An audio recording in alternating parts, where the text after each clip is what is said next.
Gérard Filoche, membre du bureau national du Parti socialiste, est l'invité de 24 heures en question. À l'extrême gauche du PS, Gérard Filoche, 71 ans, c'est d'abord un parcours atypique. Fils de cheminot, licencié de philosophie, il exerce une kyrielle de métier avant de devenir inspecteur du travail en 85. Maintenant, le choix est fait. Syndiqué à la CGT depuis ses 18 ans, il sera la bête noire des patrons jusqu'à sa retraite en 2010. Le ralliement au Parti socialiste viendra en 94. Il n'y exerce pas de mandat, mais sa gouaille et ses prises de parole tranchées le font peser au sein du parti, quitte à parfois déranger. La politique du gouvernement Valls, social-libérale selon lui, le projet de loi El Khomri, une attaque contre le droit du travail.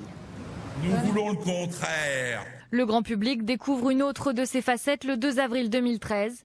Gérard Filoche, très ému, apprend en direct la mise en examen du ministre du budget de l'époque, Jérôme Cahuzac. C'est la misère dans le pays. Il y a 5 millions de chômeurs. Il y a 10 millions de personnes qui sont pauvres, qui ont moins de 900 € par mois, dont on ne parle pas. Et on a un chef du budget qui fraude lui-même, qui ment les yeux dans les yeux. L'an dernier, faute d'avoir réuni le nombre suffisant de parrainages, il échoue aux portes de la primaire socialiste pour la présidentielle 2017, sans pour autant renoncer à son rêve, celui d'une union de toutes les gauches. Bonsoir Gérard Filoche. Bonsoir. Merci d'être avec nous dans 24 heures en question. Qu'est-ce que vous faites encore au Parti socialiste ? Je me bats pour l'unité de la gauche. Je sais bien que le Parti socialiste tout seul ne peut pas la réaliser ni permettre de gagner, surtout aujourd'hui, après les 5 ans d'Hollande. Mais il faut bien qu'il y ait des socialistes aussi dans l'unité de la gauche. Il faut bien que tout le monde s'y retrouve. C'est une des composantes. Elle ne va pas disparaître comme ça au bout d'un siècle. Encore que... Et pourquoi pas ? Le Parti socialiste en Grèce, PASOK, a été dissous. C'est vrai qu'il y a une situation, comment on dit, il y a un risque vital. Aujourd'hui, c'est clair. Mais est-ce une bonne chose pour l'ensemble des salariés qui n'est plus du tout de socialiste ? J'en doute. Vous avez cité le PASOK, vous avez raison. Moi, je peux vous citer le Labour Party avec Jérémy Corbyn, qui finalement, Tony Blair, c'était aussi catastrophique que François Hollande, et François Hollande aussi catastrophique du point de vue des intérêts des salariés et de la gauche. Je veux dire, François Hollande, c'est ce qu'il y a de pire en 100 ans d'histoire de la gauche. Nous n'avons rien eu. Avant, on a toujours eu quelque chose, avec François Mitterrand ou avec Lionel Jospin. Je ne remonte pas plus loin, avec le Front populaire. Mais on a toujours gagné des réductions de temps de travail, des droits du travail, des assurances sociales, des Mais meilleures est-ce que justement avec l'union Hollande, des on n'a gauches, rien eu. Oui. est-ce que l'union des gauches, il faut la mener depuis le Parti socialiste ou depuis France Insoumise ? Ah, mais je prétends pas du tout la mener depuis le Parti socialiste. Quand je parle d'union des gauches, je parle des différentes composantes de la gauche. La gauche est pluraliste. La gauche, c'est un maillage du territoire, de syndicats, d'associations, de partis. Il n'y en a pas un seul parti qui peut représenter la gauche. C'est une somme de convergence. Chacun a ses spécificités, sa propre histoire. Et c'est le tout qui permet, quand il y a une unité, c'est-à-dire sur des points et un programme commun, d'agir et de gagner.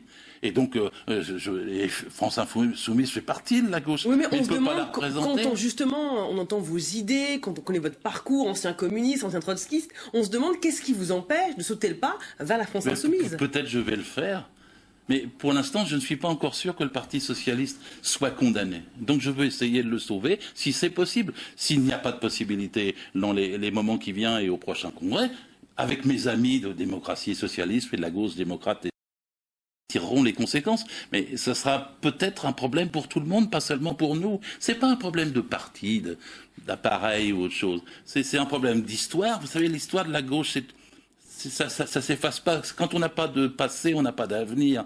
Quand on n'a pas de théorie, on n'a pas d'action. Et quand on crache sur des institutions de la gauche, pas bien de la gauche, syndicale ou politique, on risque de cracher sur la gauche elle-même. Je voudrais vous faire réagir à ce que disait le député PS Guillaume Garot ce matin sur LCI. On l'écoute et on en reparle après. D'accord. Le Parti socialiste, il n'a pas, par exemple, vocation à devenir le parti frère du commandant Mélenchon. Et je vois bien les tentations de certains au sein du Parti socialiste de faire du PS un parti repoussoir, qui finalement serait à la remorque de Jean-Luc Mélenchon. C'est pas ça l'avenir du Parti socialiste. C'est quoi l'avenir du PS ? Surtout pas d'être le parti frère de Jean-Luc Mélenchon ? Je vais vous dire une chose, je suis contre tout parti plébiscitaire, centraliste ou, comment dirais-je, autoritaire, vertical, quoi. Je répète, la gauche est un maillage. c'est des associations, des partis et des syndicats. C'est une somme de forces. S'il n'y a pas de pluralisme, il n'y a pas vraiment de gauche. Donc personne ne veut se mettre à la remorque de personne. D'ailleurs, si quelqu'un se met à la remorque de personne, il perd, et puis tout le monde perd. Et votre discours sur l'union des gauches, ça peut être interprété comme la volonté d'être à la remorque de Jean-Luc Mélenchon. Oh, non, pas du tout. J'étais pour un accord entre Jean-Luc Mélenchon et Benoît Hamon. Je pense que s'il y a eu un accord entre les deux, nous serions au pouvoir aujourd'hui. Il y en avait un qui était président et l'autre Premier ministre. Comme nous sommes pour la 6e République et que nous contestons le pouvoir présidentiel, il y avait tout à fait possibilité de gouverner autrement.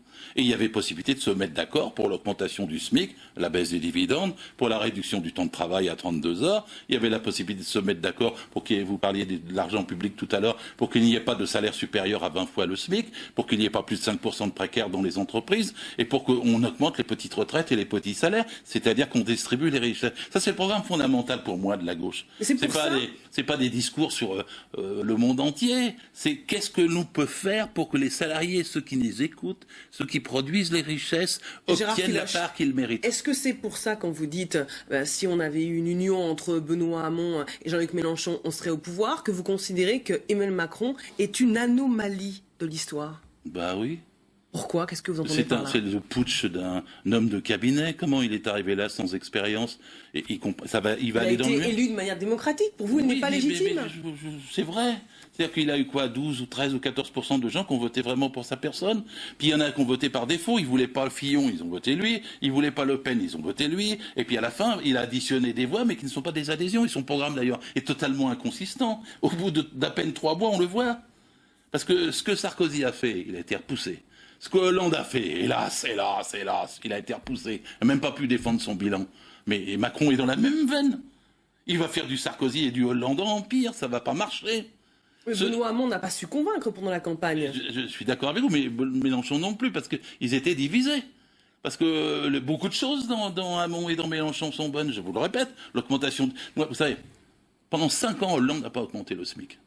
Et les dividendes, en France, ils ont atteint le record de toute l'histoire de France. Jamais la France n'a été aussi riche. Alors, de temps en temps, Hollande, il sort le bout du nez et il dit « J'ai quand même des bons chiffres à la fin. » Mais des bons chiffres pour qui? Pour les riches.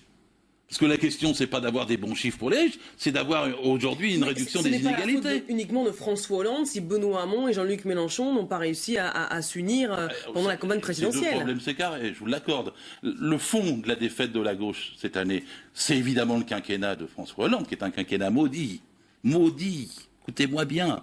C'est-à-dire qu'il faut rompre avec ce qu'a été la ligne politique blairiste, droitière, social-libérale de ce quinquennat. C'est-à-dire en fait 41 milliards donnés au MEDEF, c'est-à-dire en fait la déchéance de nationalité, c'est-à-dire en fait la loi El Khomri. La gauche, elle est là pour reconstruire du droit du travail, pas pour le détruire. Mais cette ligne-là, cette ligne de François Hollande, elle est majoritaire au Parti Socialiste? Non. Ah bon, d'ailleurs, le Parti Socialiste n'a jamais été consulté dessus. Et même la seule fois où il a été consulté, même la majorité du Congrès socialiste au dernier congrès de Poitiers, Jean-Christophe Cambadélis disait qu'il fallait, excusez-moi sur ce point, qu'il fallait bien rétablir la hiérarchie des normes. C'est-à-dire même la majorité du Parti socialiste était contre la loi El Khomri. Elle a été imposée par le haut, par Vallaud, par Valls, par Macron.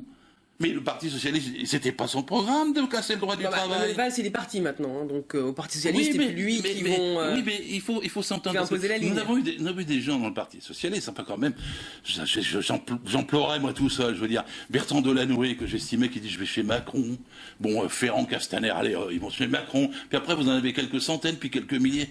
Qu'est-ce qu'ils sont allés faire à droite?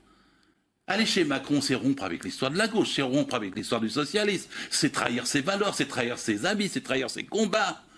On ne peut pas, quand on est socialiste, soutenir Macron, c'est incompatible, antinomique. Macron, c'est, même sur le plan économique et social, c'est Thatcher. Que les gens comprennent que Macron va être le plus à droite de tous les libéraux. Comment vous pouvez être sûr que vous n'êtes pas minoritaire dans le parti? Quand on entend Julien Drey, porte-parole du PS, qui s'inquiète que le PS soit aspiré par une gauche radicalisée, on n'a pas le sentiment qu'il est contre la loi de travail? Je suis un social-démocrate modéré. Je défends des choses que le Parti socialiste a toujours votées. Le seul problème, c'est que Hollande les a trahis. Et ceux qui l'ont soutenu. On ne peut pas se renaître en gardant des gens qui ont soutenu la loi El Khomri ou qui se sont tus face à elle. On peut reconstruire le Parti socialiste quand on pense qu'a été la démarche de la loi El Khomri, comme avec les ordonnances d'ailleurs. J'entends aujourd'hui des socialistes qui votent, ils ont tous voté contre les ordonnances Macron. Enfin, Pourquoi alors ils ont pas voté tous contre El Khomri? Parce que c'est le même problème. Et donc en vérité, ceux qui sont allés chez Macron, ils y sont allés, comme j'ai dit, pour un plat de lentilles où il n'y avait pas de lentilles. Et ce que je veux, c'est que je souhaite, je me bats pour, je suis un militant moi. C'est pour que le Parti socialiste se réoriente comme le Labour Party le fait avec Jérémy Corbyn. On regarde pas assez ce qui se fait en Grande-Bretagne. Parce que Jérémy Corbyn, il va peut-être être au pouvoir dans quelques semaines. Theresa May, elle est en grande difficulté, elle n'a pas de majorité. Et Jérémy Corbyn, quand il s'est présenté aux primaires, elle a gagné dans les 3 collèges. Celui des syndiqués, celui des élus et celui des adhérents. Et le Parti socialiste britannique, le Labour, il était réduit à rien, quelques dizaines de milliers de membres. Il a 600 000 membres aujourd'hui. On a compris que pour vous, c'est l'exemple Et puis au Royaume-Uni. Si je suis candidat à la direction du Parti socialiste aujourd'hui, c'est pour réorienter le parti comme ça. Parce qu'on ne peut pas reconstruire le Parti socialiste s'il est reconstructible. Gardons l'interrogation. On ne peut pas le reconstruire sans s'adresser aux salariés, employés, ouvriers, cadres, ceux qui produisent les richesses. Il faut tenir un langage qui les concerne. On ne peut pas continuer à dire je vis avec 10 000 euros, je suis dirigeant socialiste.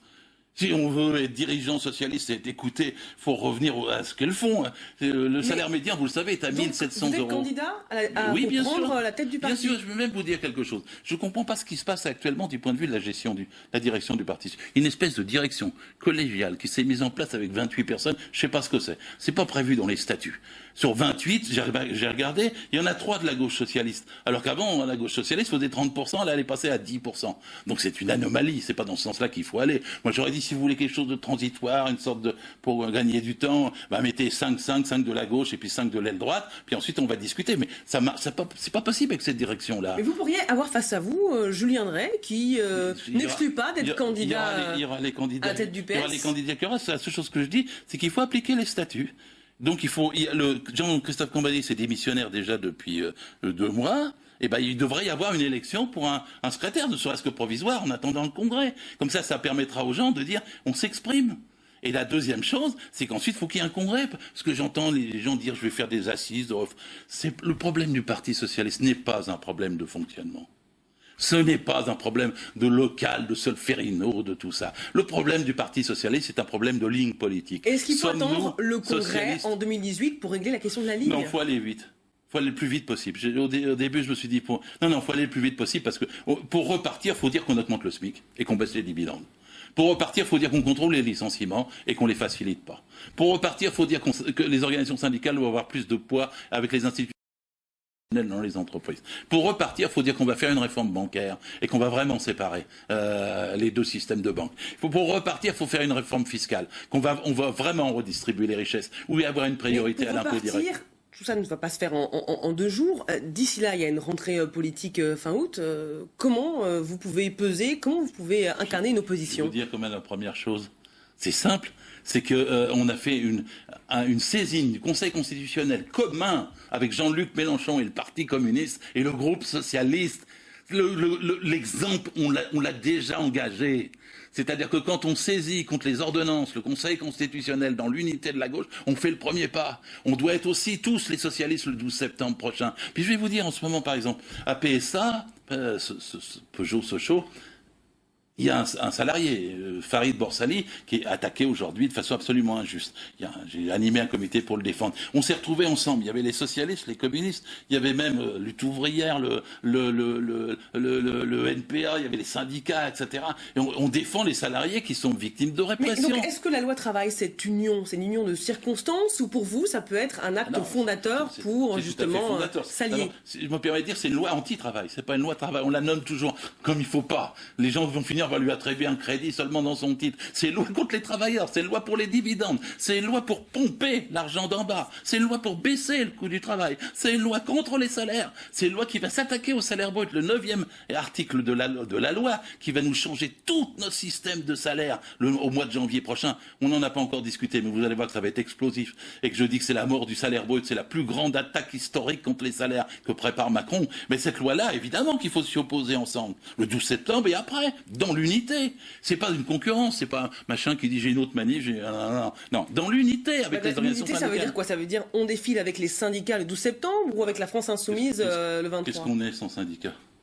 S'il y en a quelque chose, si on a gagné dans les luttes sociales depuis un siècle, c'est grâce aux syndicats. Donc quand même, construisons, développons, unifions, militons dans les syndicats. Je me permets de le dire à ceux qui croient qu'on peut, à partir d'un petit groupe, passer par-dessus l'organisation principale des salariés. Parole d'ancien militant de la CGT. Oui, puis même...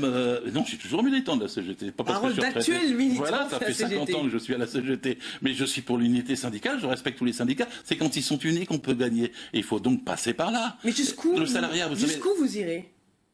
Parce que la République Écoutez, En Marche est majoritaire à l'Assemblée. Écoutez, je sais que sur le papier, ils sont majoritaires. Mais enfin, j'ai déjà vu comment le groupe se décompose au Parlement. J'ai déjà vu comment les gens ne comprennent pas pourquoi ils sont là.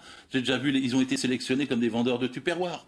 Ils ont été sélectionnés comme dans un conseil d'administration.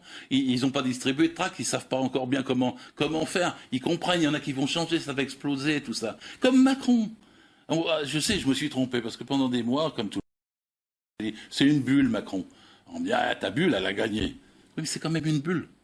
C'est-à-dire qu'il n'y a pas de choses nouvelles. Il y a une mauvaise ligne en continuité Sarkozy-Hollande, et donc ça va exploser. Notre pays est beaucoup plus insécure aujourd'hui avec Macron. Mais ça va exploser comment? Vous savez,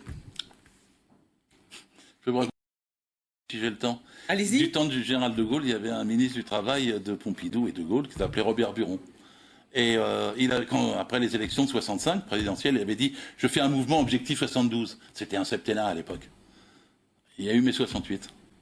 Et alors en 69, il y a eu Pompidou qui a été élu. Et il a dit « Je fais un mouvement objectif 76 ». Pompidou est décédé. C'est-à-dire ceux qui croient que tout est fait pour tenir 5 ans, c'est jamais comme ça tout à fait dans la vie, surtout quand le régime est fragile et quand sur le plan politique c'est particulièrement vulnérable et que les inégalités sont intolérables. Donc vous voulez dire que la révolution, ça peut passer par la rue? Je ne vous parle pas de la révolution, je vous parle d'une crise sociale qui existe tous les jours pour qui n'importe qui vit dans ce pays. Vous avez 9 millions de gens en dessous de 900 euros. Le salaire médian est à 1 700 euros. Vous parliez tout à l'heure de l'argent, mais enfin, vous avez 1% des gens qui possèdent tout le patrimoine. C'est intenable du point de vue d'un pays d'avoir 6 600 000 chômeurs. Et puis vous savez, avec la politique de Macron, le chômage va se creuser. Vous savez qu'en France, on a un taux de natalité qui est énorme depuis l'an 2000, 850 000 naissances. Les gens, ceux qui faisaient les trucs contre les retraites dans les années 90, disaient on aura 250 000 naissances. Mais comme vous le dites, on en a sur 850 000, c'est 400 000 demandeurs d'emploi. La majorité présidentielle, elle est assez écrasante. Donc est-ce que vous allez appeler à la grève? Est-ce que vous allez appeler à manifester? Est-ce qu'il faut occuper des usines? Je ne sais pas. Madame, je ne peux rien me permettre d'appeler. Moi, je suis un militant. Invité sur LCI. Voilà, mais je le dis. Il y a eu 14 manifestations l'année dernière contre la loi El Khomri, alors qu'il y avait 80% de l'opinion contre. Hollande, Macron et Valls ont commis la grave erreur de ne pas nous entendre. Et en plus, ils recommencent. Macron. Je le dis, les grands moments de l'histoire de France où on a gagné, comme on dit, c'est 36 et 68 quand les entreprises étaient occupées. Mais ça ne se décide pas à la place des salariés. Par contre, je le dis à tous ceux qui, en haut de la finance, sont arrogants et qui croient qu'avec Macron, ils vont pouvoir nous écraser. Je le dis, vous allez avoir ça en face de vous. Ça va arriver. Ne croyez pas que c'est seulement le passé. Parce que le salariat, il est puissant en France. C'est 93% des actifs. Vous croyez que vous allez nous transformer en VTC et en Deliveroo? Que vous allez nous faire des indépendants, pigistes, auto-entrepreneurs et intermittents? Ils croient ça, le MEDEF? Ça ne se passera pas comme ça. En pratique, les salariés n'ont jamais été aussi nombreux, mais aussi obligés d'agir. Et jamais aussi menacés que par la situation actuelle. Donc, quelque part, c'est explosif. Après, moi, je ne peux pas donner le conseil. Personne ne peut donner. C'est les salariés qui décident, ce n'est pas des ordres. Mais quand la situation est comme ça, c'est grave pour le pays. Et finalement, ça peut être bon pour le pays que la politique libérale, ultralibérale actuelle soit interrompue et qu'on rediscute pour avoir une 6e République, la démocratie, la répartition des richesses, le droit des salariés et non pas leur humiliation dans les entreprises. Là, vous parlez des salariés, mais il y a aussi les chômeurs qui, eux, sont prêts à retrouver un travail, pour certains, même dans des conditions qui ne sont pas forcément satisfaisantes à vos yeux. Le salariat, c'est une notion très grande. C'est ceux qui n'ont que leur force de travail à vendre. Alors, les jeunes sont des jeunes en formation. Les chômeurs sont des salariés temporairement privés d'emploi. Et les retraités vivent au jour le jour grâce aux salariés. Parce que vous travaillez, moi je suis retraité. Je vous aime. Parce que c'est chaque fois que vous payez ma retraite. Et donc, le salariat est beaucoup plus solidaire qu'il ne le croit. Et donc, en vérité, le salaire, c'est l'élément commun je répète mon chiffre, 93% des actifs sont salariés, 7% sont indépendants. Et la force principale de ce pays numériquement, c'est le salariat. C'est nous qui produisons les richesses. Nous vendons notre force de travail. Et les employeurs, les actionnaires, l'achètent. Le Code du travail, c'est ce qui permet de savoir comment, à quel prix elle est achetée. C'est-à-dire le Code du travail exprime les rapports de force sociaux. Si vous avez un bon Code du travail, vous vendez bien votre force de travail. Si vous avez un mauvais Code du travail, vous la vendez moins bien. C'est l'enjeu des ordonnances et de la bataille telle qu'il y a. Mais derrière, c'est combien on gagne. Avec quoi on vit? Est-ce que notre retraite va baisser ou pas? À vous entendre, moi je me demande encore ce que vous faites au Parti Socialiste. Hein. Ah non, ça colle bien, je suis vraiment socialiste là. Enfin, je suis vraiment socialiste. C'est les autres qui ne le sont pas. Dans le Parti Socialiste, ni Hollande, ni Valls, ni tout ça ne l'étaient. Et ceux qui ont rejoint Macron non plus. Mais le parti n'est pas encore foutu. Ce que je suis en train de dire peut devenir l'orientation. Moi, je m'adresse à tous les socialistes. Je dis, écoutez, nous voulons, ensemble, sauvons notre parti. Respectons-nous, mais revenons aux fondamentaux. Revenons à gauche, revenons à Jaurès. Le parti de Jaurès, c'est le nôtre. C'est celui-là qu'il s'agit de sauver avant qu'il soit mort cliniquement. C'est celui-là qu'on peut restaurer et lui faire même pas une place hégémonique. Hein.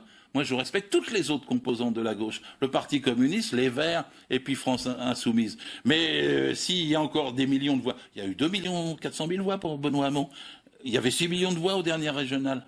Le Parti socialiste, c'est encore à peu près 1000 maires de plus de 10 000 habitants. De villes de plus de 10 000 habitants. C'est 30 départements. C'est 2 régions sur 13. Il est très affaibli, mais il existe encore. De chiffres. Est-ce que vous avez un problème avec l'argent au Parti socialiste? Oui, enfin moi j'aime pas que ce soit des gens à 10 000 euros qui dirigent. Je vous dis ça parce que le Canard enchaîné révèle que l'organisation de la convention de la Belle Alliance Populaire a coûté plus de 700 000 euros, que Benoît Hamon a dépensé plus de 15 millions d'euros, presque autant qu'Emmanuel Macron. Est-ce que Jean-Christophe Cambadélis et Benoît Hamon ont des comptes à rendre? Oui. Bien sûr. Je crois que, c'est pas la question principale, hein. C'est une des questions, alors. Je suis d'accord avec vous. C'est-à-dire qu'il faut que les gens qui dirigent le Parti socialiste soient comme ceux qui sont dans notre société. Je répète toujours, 98% des salariés, hein, sur 93%, 98% gagnent moins de 3 200 euros. Pourquoi 98% des dirigeants du Parti socialiste gagnent plus? Il y a quelque chose qui ne colle pas dans la représentativité.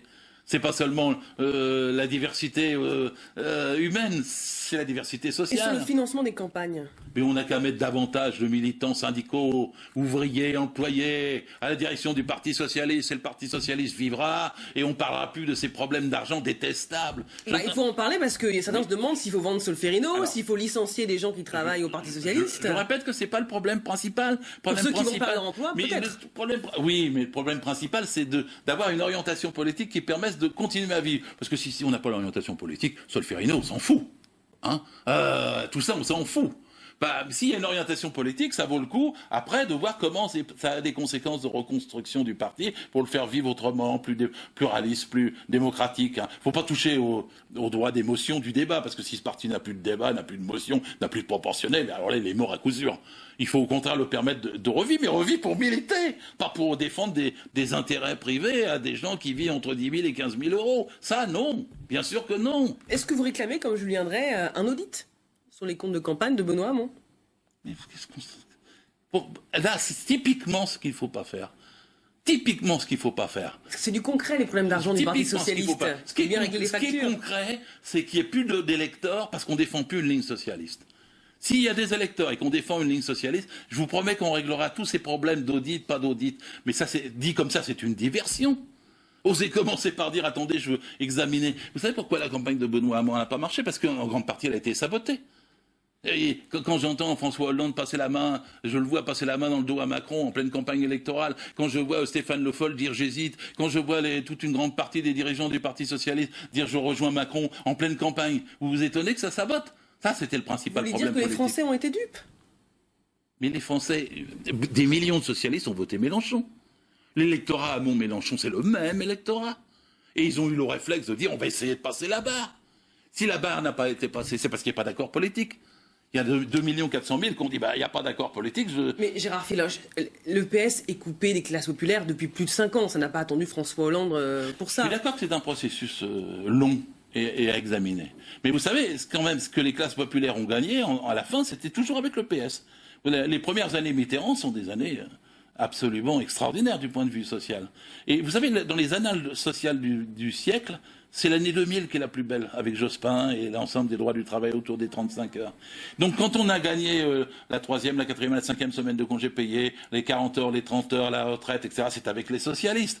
Mais c'est vrai que les socialistes abandonnent ça maintenant et laissent aux libéraux remettre en cause ça. Puisque Macron veut tuer le programme du Conseil national de la résistance et tout ce qu'on a depuis 70 ans d'après-guerre. Et donc l'enjeu, c'est est-ce que on continue à défendre notre programme fièrement. Valls, il a dit une fois, je veux pas le mot socialiste, je veux le changer, il fait penser à prison. Pas du tout, le mot socialiste, c'est une idée neuve. Il n'y a jamais eu de socialiste nulle part dans le monde. L'Union soviétique n'a jamais été socialiste, il y a eu une contre-révolution avec Staline, la Chine non plus. C'est pas un repoussoir le nom PS, même si les députés s'appellent Nouvelle Gauche. Vous verrez que le socialiste, mais même France Insoumise, ils seront pour le socialisme, parce que socialiste, c'est le mot. C'est la socialisation des grands moyens de production, la redistribution des richesses et le partage. Donc ça, c'est un point commun à tout le monde. Le socialiste, c'est vous partagez les richesses pour chacun selon ses capacités, et le communiste, c'est pour chacun selon ses besoins. C'est une théorie, c'est constructive. On ne l'a pas expérimenté parce que toujours des guerres, des contre-révolutions, des souffrances ont empêché. Mais le socialiste, c'est une idée neuve et belle, future, à venir. Voilà pour le programme du candidat. La reprise du parti. Merci Gérard Filoche d'avoir été notre invité dans 24 heures en question. Restez avec nous. L'info continue sur LCI.